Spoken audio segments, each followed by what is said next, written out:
À mes côtés, Robert Egouin. Robert Egouin, bonjour. Bonjour. Merci d'être avec nous. Vous êtes candidat aux prochaines élections sénatoriales et votre suppléante est Delphine Petit, Delphine Petit. que je vais présenter succinctement. Donc, Delphine Petit est élue au conseil municipal de Blavignac. C'est une maman de 2 petites filles.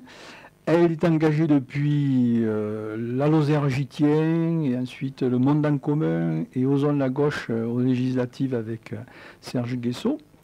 Et aujourd'hui, c'est ma suppléante.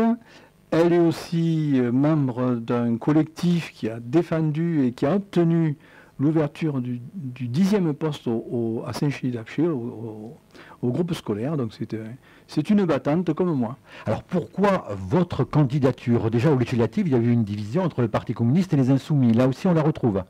Bien oui. Alors, est-ce que c'est une division? Je ne sais pas. C'est une question piège parce que je ne vais pas trop m'étendre dessus sur le fait que la France Insoumise et François Gaudry, dès l'achèvement des législatives, s'est prononcé pour être candidat au sénatorial. Ça nous oblige, bien sûr, je l'ai rencontré dernièrement, on était ensemble pour la manifestation sur la loi travail.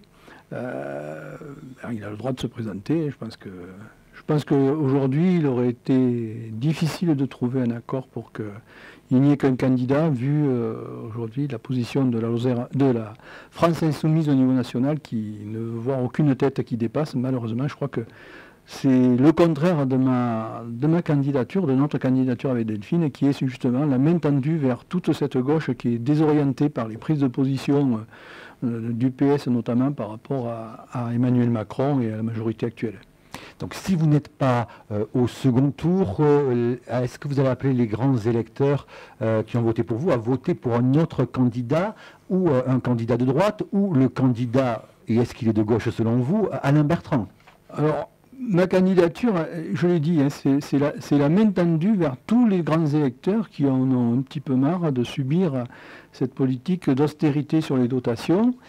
Et je laisserai libre mes électeurs de voter contre. Mais je pense que ça, c'est une question piège, parce que avant le deuxième tour, il y a le premier tour, et dans le premier tour, je compte bien faire le maximum de voix, et pourquoi pas être au deuxième tour et inverser justement la question par rapport aux autres candidats. Il est de gauche, Alain Bertrand? Écoutez, il se qualifie, vous avez dû lui poser la question, il se qualifie de social-démocrate. Moi je dirais c'est un social-libéral, voire un démocrate libéral, c'est-à-dire que dans le social, ce qu'on avait ensemble jusqu'à maintenant, c'était peut-être le partage des richesses.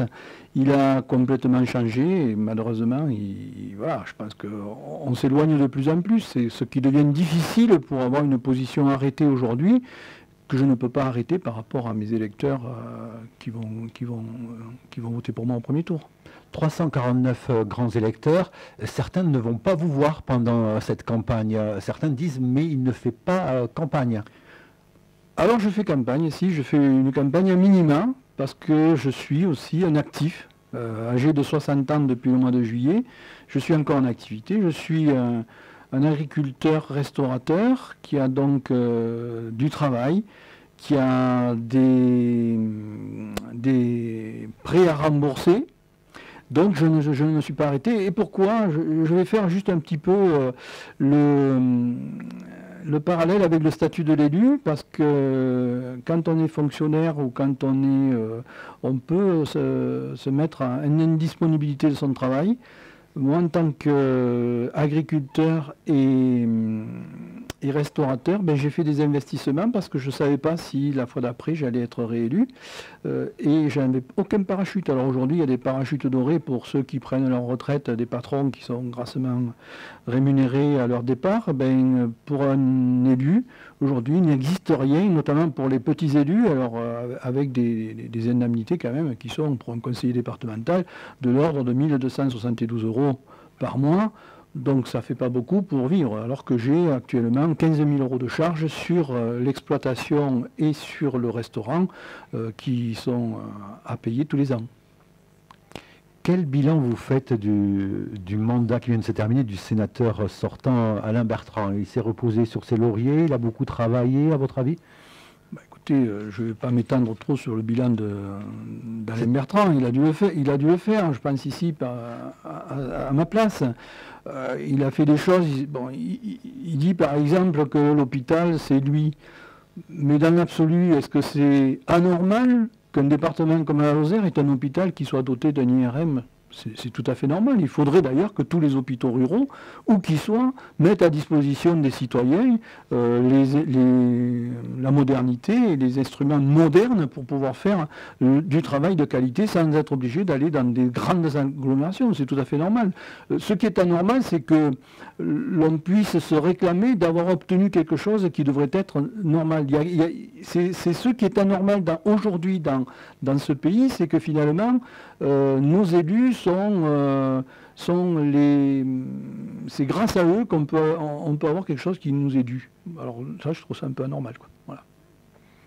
Il est à l'origine de ce concept, l'hyper-ruralité? L'hyper-ruralité, oui. Est-ce qu'on peut dire hyper? Moi je dirais ruralité, et puis je pense que les citoyens ils doivent être tous égaux, qu'ils soient en milieu rural ou ailleurs. Alors nous avons des spécificités ici, c'est vrai, l'enclavement. Bon, on peut parler, si vous voulez, un petit peu de la RN88. Ça fait longtemps que la droite et le Parti socialiste, au niveau national, se partagent les postes les plus importants. Est-ce que pour autant, la RN88 a avancé? 2002-2012, c'est la droite qui est au pouvoir. Qu'est-ce qui a avancé? Rien n'a avancé. Par contre, d'un autre côté, on regarde par rapport à cette RN88, c'est qu'il y a aujourd'hui des changements au niveau de la région Auvergne et Rhône-Alpes avec M. Vauquiez, qui lui n'hésite pas à trouver l'argent, notamment au niveau de sa région, puisqu'il est en train de mettre à disposition la Haute-Loire de la 75 par la nationale 102, alors que nous, on n'y arrive pas. Et il y a eu dernièrement une vidéo montrant Vauquiez disant qu'il aimait la Lozère et qu'il était prêt à... M. Vauquiez et M. le député et M. Pourquier sont, je crois, du même bord. Et depuis longtemps, on aurait dû trouver l'argent pour aller faire une 88 qui rejoigne la 75 en passant par la Lozère. Ce n'est pas le cas.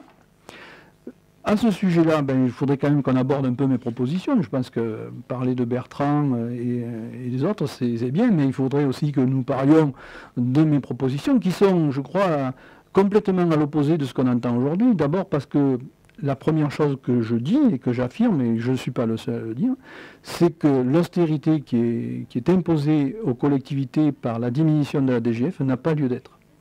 Aujourd'hui, nous avons suffisamment d'argent en France pour pouvoir doter les collectivités de ce dont elles ont besoin. Et je demande d'ailleurs, dans ma profession de foi, aux élus qu'on se rassemble pour pouvoir obtenir les dotations que nous avions avant 2009, avant que Fillon, ministre de Sarkozy, ait repris par Manuel Valls et M. Hollande sur les diminutions drastiques aux collectivités, qui s'annoncent d'ailleurs avec Emmanuel Macron avec 13 milliards pour les 5 ans, donc ça veut dire que ce sera encore plus d'austérité, alors que pendant ce temps-là, le budget de l'État a pu financer de 2013 à 2017 107,5 milliards, ça c'est le Trésor qui le dit, pour le CICE, donc on voit bien qu'il y a de l'argent, il a été réorienté ailleurs.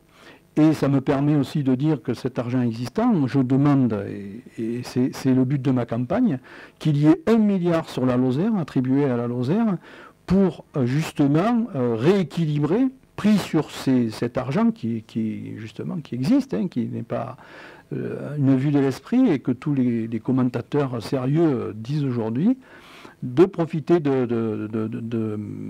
collectivement, ensemble, que nous puissions demander 1 milliard pour la Lozère, qui permettrait justement de régler le problème de la RN88 avec le détournement de Langogne, le détournement de Mende et l'amélioration de cette voie qui était indispensable. Et qui permettrait aussi d'avoir de grandes avancées au niveau agricole avec la mise en place d'ateliers de transformation, notamment laitiers, avec la crise du lait que ressentent nos agriculteurs lozériens aujourd'hui. Il y a bien besoin que l'on réinjecte de l'argent aujourd'hui. On voit que les investisseurs, ils préfèrent aller sur le CAC 40 plutôt que de venir en Lozère pour investir. Donc moi je pense qu'il y a une position importante à avoir au niveau de l'État sur les dotations et ce milliard, eh bien, voilà, on va se battre pour qu'il soit à la disposition des Lozériens pour équilibrer ce territoire parce qu'on nous le doit. La solidarité nationale ne doit pas être uniquement l'impôt des pauvres et des petits, mais aussi la participation de l'évasion fiscale, des cadeaux qui sont faits aux patrons. Je pense que là, on a les moyens aujourd'hui de faire de belles choses dans ce département. Robert Aigouin, je rappelle que vous êtes candidat donc pour le Parti communiste pour les prochaines élections sénatoriales. Parti communiste, mais osons la gauche.